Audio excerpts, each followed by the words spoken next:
הנה הרגע הגדול מגיע, אחרי כל ההכנה המאתגרת הזו. האורות, הקהל, המוזיקה, השופטים, כולם שם בשבילך. את עולה לבמה בשיא שלך, כולם מסתכלים עלייך, מצלמים אותך, מריעים לך. היי, אני חופית שרון, מאפרת ומעצבת תסרוקות, מעל 9 שנים בתחום האירועים והבמה, ואלופת הארץ בפיתוח גוף בקטגוריית מיס ביקיני.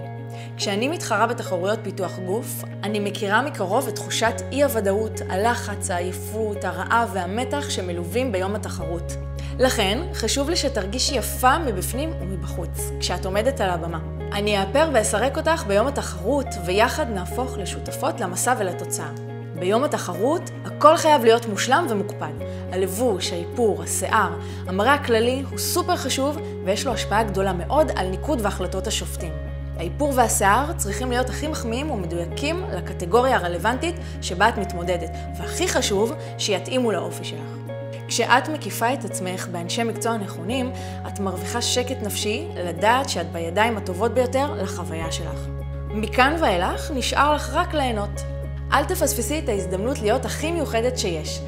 השאירי שם וטלפון ואחזור אלייך לשיחת היכרות.